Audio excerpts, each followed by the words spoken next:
안녕하세요. 펜션 연구소장입니다. 오늘은 정화조 관련해서 말씀을 좀 드릴게요.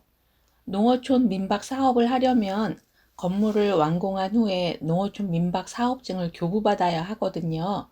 이때 가장 중요한 문제가 건축물 면적이랑 정화조 용량 문제입니다.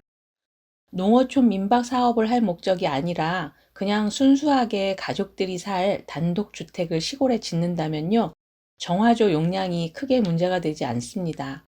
숙박 용도로 쓰지 않는 단독주택의 정화조는 크지 않아도 됩니다. 단독주택에 대한 정화조 계산법도 이따가 알려드리겠습니다. 공식이 있거든요. 그런데 똑같은 크기의 건축물이라도요, 그 건물을 단독주택이 아니라 농어촌 민박 용도로 사용한다면 얘기는 완전히 달라집니다. 정화조 용량이요, 같은 면적이어도 대폭 점프해요. 혹시라도 신축하는 것이 아니고 시골에 단독주택을 구입한다거나 혹은 임차해서 농어촌 민박으로 허가를 받으려면요, 반드시 사전에 정화조 용량을 체크해야만 합니다. 지금 보시는 표는 환경부가 건물의 각 용도별로 정화조 용량 산정 기준을 고시해 놓은 건데요. 이 표에 제시하는 대로 곱셈만 잘하면요, 정화조 용량을 쉽게 산출할 수 있습니다. 굉장히 쉽고 간단합니다. 계산에 들어가기 전에 일단 용어 정리부터 명확히 할 필요가 있습니다. 다 같이 정화조라고 불려도요, 정화조는 단독 정화조가 있고 오수 합병 정화조가 있습니다. 단독 정화조를 그냥 정화조라고 짧게 말하는 경우도 있고요. 오수 합병 정화조는 오히려 오수 처리 시설 이렇게 말하는 경우도 있습니다. 그런데 중요한 건 두 개가 완전히 다르다는 거. 어떻게 다르냐고요? 단독 정화조는 간단히 말해서 분뇨만 단독으로 처리하는 것을 말하는데요. 하루 오수 처리 용량이 2톤 이하인 소규모 건축물에만 채택을 할 수 있습니다. 2톤이 초과된다. 이러면 단독 정화조는 절대 설치하시면 안 됩니다. 그래서 농어촌 민박을 하려는 건물은요, 단독 정화조로는 거의 안 됩니다. 오수 처리 용량이 2톤을 아예 훌쩍 넘어가기 때문입니다. 사람이 생활하면 분뇨만 생기는 것이 아니잖아요. 설거지를 하거나 샤워를 하거나 오수들도 많이 생기는데 이런 오수도 다 같이 처리하는 게 오수 합병 정화조 혹은 오수 처리 시설 이렇게 부르는 겁니다. 표를 다시 보시면 왼쪽 칼럼이 있고 오른쪽 칼럼이 있잖아요. 근데 오른쪽 칼럼에 정화조 처리 대상 인원 이렇게 적혀 있잖아요. 이 부분도 농어촌 민박 하시는 분은 아예 보실 필요가 없습니다. 이 부분 역시 소규모 건축물에만 해당하는 것이어서요, 농어촌 민박이나 숙박시설 경우에는 해당되지 않습니다. 농어촌 민박이나 숙박업을 하시려는 분들은요, 왼쪽 난에 정리되어 있는 대로 계산하셔야만 합니다. 표에서 농어촌 민박시설의 경우 건축물 연면적 기준으로 제곱미터당 35리터의 오수 처리 시설을 설치하도록 되어 있습니다. 여기서 35리터라는 것은요, 전문적인 용어로 오염 개수라고 하는데요. 건축물 용도에 따라 이 오염 개수가 다릅니다. 그래서 그 용도에 맞게 면적 곱하기 이 오염 개수를 하면 정확한 정화조 용량이 나옵니다. 농어촌 민박으로 사용하는 용도는 오염 개수가 35리터로 지정돼 있으니까 예를 들어서 230평방미터다. 그러면 230평방미터 곱하기 35리터 이렇게 하면 정화조 용량이 나오는 겁니다. 직접 곱해 볼까요? 그러면 8050리터가 나옵니다. 이게 하루에 발생되는 용량을 말합니다. 8050리터. 그러니까 농어촌 민박에 인원이 뭐 20명이 오든 40명이 오든 그것까지 매일 셀 수가 없잖아요. 그래서 그냥 면적 대비해서 대략 이 정도의 오수가 발생할 거다라고 선정한 것이 바로 이 오염 개수라는 것입니다. 8050리터를 톤으로 환산하면 8.05톤입니다. 그러면 정화조는 8.05톤을 무조건 초과하는 걸 묻으셔야 되는데요. 보통 정화조가 기성품으로 나오는 거는 짝수 제품이 많아요. 4톤, 6톤, 8톤, 10톤 이런 식으로요. 그래서 8톤 사용하시면 안 되죠. 8.05톤이 나왔으니까 그럼 어떻게 한다? 훌쩍 띄어서 10톤으로 설치를 하셔야 됩니다. 이렇게 오수 발생량이 2톤이 넘잖아요. 8.05톤이니까 당연히 넘은 거잖아요. 그래서 농어촌 민박을 하시는 건물은 단독 정화조로는 무조건 안 되고 오수합병 정화조를 설치해야 되는 것입니다. 그런데 만약에 농어촌 민박 면적을 230제곱미터로 허가받고 같은 필지에 근린생활시설이나 다른 단독주택 건물이 있다면 이 용량만큼도 다 더해줘야 됩니다. 그러니까 농어촌 민박시설로 사용하지 않는 단독주택이라면요. 계산법이 좀 복잡한데요. 알려드릴게요. 단독주택에 거실 겸 주방으로 쓰는 공간이 그냥 하나 있다고 쳐요. 그리고 이 단독주택에 방이 3개라고 가정합시다. 우리가 일반적으로 거실이라고 하는 곳은 온 가족이 모여서 함께 TV 보고 그런 공용의 공간을 말하는 거잖아요. 그런데 이 단독주택 계산할 때 여기 표현에 거실이라고 나오는 것은요. 공용이 쓰는 거실의 의미가 아니라 그냥 머무는 곳이라는 의미입니다. 그래서 방 한 개가 한 개의 거실이 되는 거예요. 일반적인 거실도 한 개의 거실이 되는 거고요. 그래서 거실과 주방이 연결된 공간이라면 이거 합해서 하나의 거실로 봅니다.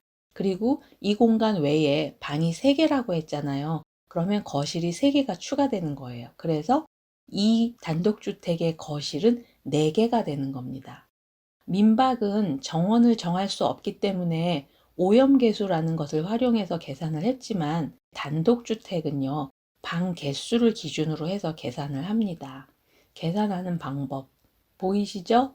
2를 더하고 큰 괄호의 거실수에서, 그러니까 아까 4에서 마이너스 2를 합니다. 그러면 2가 나오죠? 2를 0.5를 곱하면 다시 1이 되죠? 그러면 아까 그 2랑 지금 1이랑 더하면 3이 됩니다. 그래서 방이 3개고 거실이 하나인 단독주택의 정화조의 인용은 3인용을 묻으면 되는 겁니다. 자, 그러면 3인용이 도대체 어느 정도 용량이냐? 어차피 합해서 정화조를 묻어야 되니까 한 가지 방법으로 통일을 해야 되잖아요.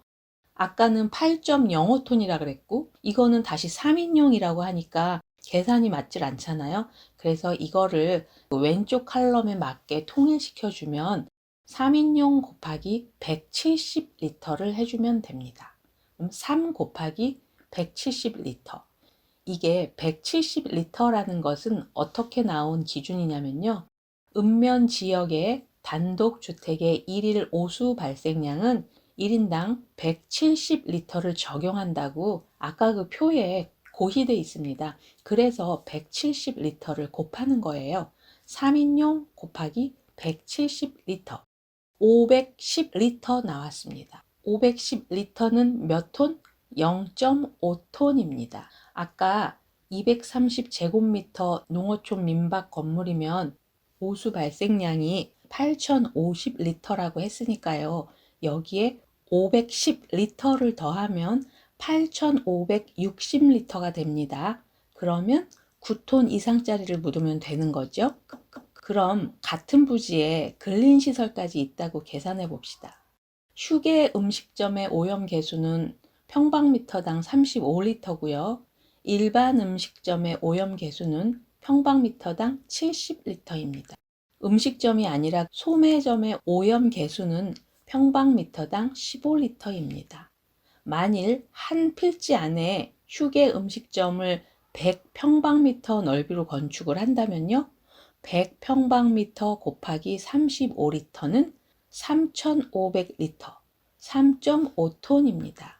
그렇다면 아까 계산한 농어촌 민박 8.05톤, 단독주택 면적에 대한 0.51톤, 휴게 음식점 3.5톤, 이걸 다 더하면 12.06톤이 됩니다.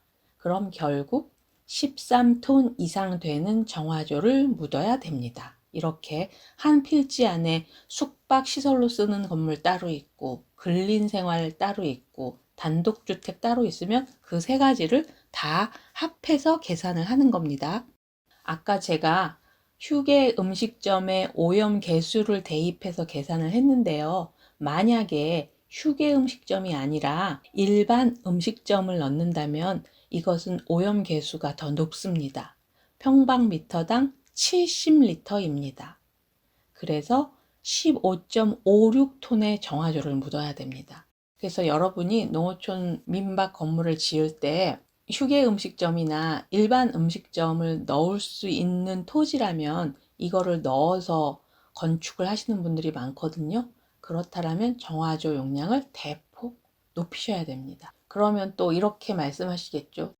휴게 음식점은 뭐고 일반 음식점이 뭐냐? 일반 음식점은 왜 오염 개수가 휴게 음식점의 2배냐? 이렇게 물어보실 거잖아요. 휴게 음식점과 일반 음식점의 차이는요, 가장 큰 차이는요, 주류 판매 여부입니다. 휴게 음식점으로 허가받은 시설에서는 주류 판매가 불가능하고요. 일반 음식점으로 허가받은 시설에서는 주류 판매가 가능합니다. 단지 주류 판매 여부만 다른 건 아니고요. 여러 차이가 있는데 그것까지 여기서 다 설명하려면 너무 기니까 흔히 생각하기에 술 팔지 않는 카페, 베이커리 이런 거는 휴게 음식점이라고 생각을 하시고요. 술을 판다. 맥주도 팔고 소주도 팔고 와인도 판다. 그러면 일반 음식점으로 허가를 받으셔야만 돼요. 농어촌 민박 안에 이렇게 근린생활 시설을 넣어서 그것을 음식점으로 허가를 받았다고 쳐요. 그런데 휴게 음식점으로 허가를 받은 곳에서 와인 같은 것을 돈을 받고 판다면 그것은 불법입니다. 주류를 판매할 수 없는 곳에서 주류를 판매하다가 걸리면요, 굉장히 크게 다룹니다. 징벌적인 게 굉장히 커요. 그래서 술을 팔 수 없는 곳에서 술을 파시면 안 됩니다. 아셨죠? 다시 농어촌 민박 얘기로 돌아와서 농어촌 민박의 오염 개수는 35리터인데요. 공중위생법상 숙박시설로 허가받은 곳이 따로 있다 그랬잖아요. 그런 곳의 오염 개수는 조금 더 낮습니다. 20리터입니다. 농어촌 민박보다 일반 숙박시설의 정화조 기준이 훨씬 더 낮게 책정되어 있는 걸 알 수 있습니다. 모텔 같은 숙박시설의 경우에는요, 복도나 로비 같은 공유 면적이 넓다는 것이 감안이 돼서 이렇게 책정되었다고 합니다. 만일 펜션으로 운영하려는 건물이요, 숙박시설로 허가받은 건물이라면 연 면적당 35리터를 곱하지 않고요, 20리터를 곱해서 정화조 용량을 계산하면 되겠죠? 그러면 정화조를 훨씬 작은 용량으로 설치해도 되니까 아무래도 숙박시설로 허가받은 곳이 정화조 면에서는 좀 더 유리한 것이 됩니다. 그럼 숙박시설로 허가받은 곳에 대해서도 계산을 한번 해볼까요? 숙박시설로 허가받은 용도의 건물이 뭐 더 넓겠지만 일단은 그냥 똑같이 230평방미터라고 계산해 봅시다. 그러면 230평방미터 곱하기 20리터 하면 4600리터입니다. 4.6톤이 되는 거죠. 정화조 용량이. 농어촌 민박의 용량보다 거의 3톤 정도나 더 낮아요. 그래서 훨씬 유리한 게 되는 겁니다. 근데 여러분이 알고 계셔야 될 것이 하나 있습니다. 여러분들이 인터넷으로 정보를 많이 찾아보잖아요. 저도 1차적으로는 인터넷으로 정보를 보는데 틀린 정보가 너무 많습니다.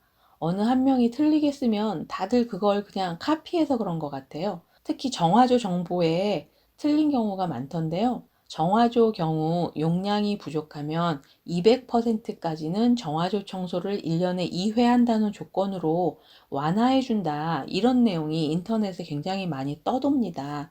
그런데 200%가 아니고요.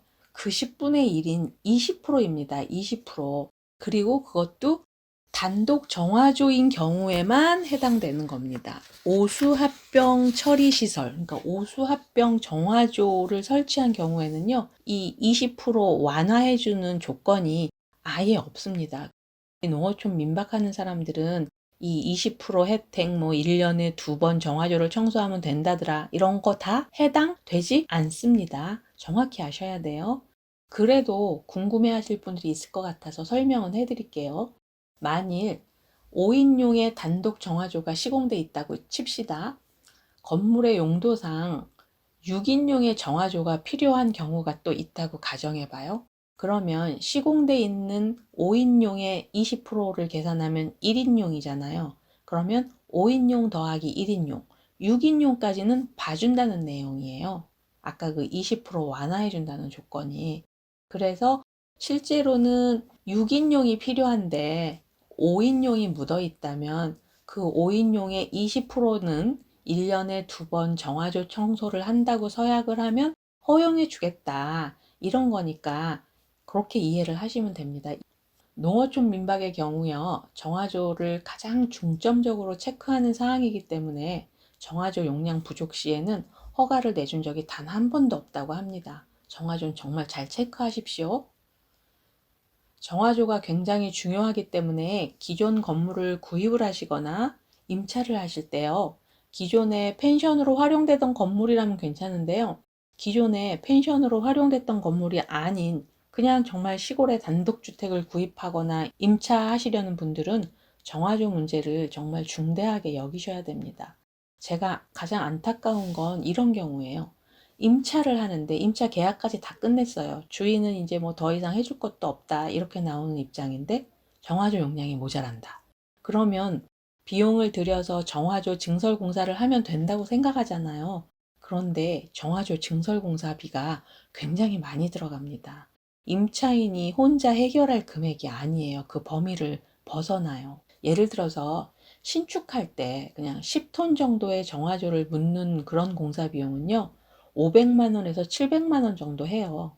그런데 신축이 아니라 증설하는 비용은요, 1000만 원이 넘어가는 경우가 많고 심하면 3000만 원까지도 들어갑니다. 그래서 임차하시는 경우에는 이 정화조 문제를 주인하고 반드시 상의를 해야 되고 특약에도 써놓는 게 좋아요. 만약에 정화조 용량이 문제가 돼서 농어촌 민박 허가를 못 받는다면 계약을 무르거나 아니면 주인이 합당한 정화조 공사를 해주거나 이 둘 중에 하나를 계약서에 반드시 특약으로 넣는 것이 좋습니다. 또 하나 중요한 것이 있습니다. 정화조 공사할 때요, 예를 들어서 1톤이 부족하다고 가정해 봐요. 일반인들이 생각하기에는 단순히 그냥 1톤만 추가 공사하면 되겠지, 이렇게 생각하잖아요. 그런데 정화조는 그런 추가 개념이라는 게 없습니다.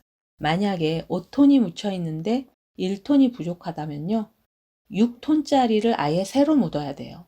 1톤을 어디 추가적으로 이렇게 붙이고 이런 개념이 아닙니다. 기존에 있던 정화조를 없애고 묻어도 되고요.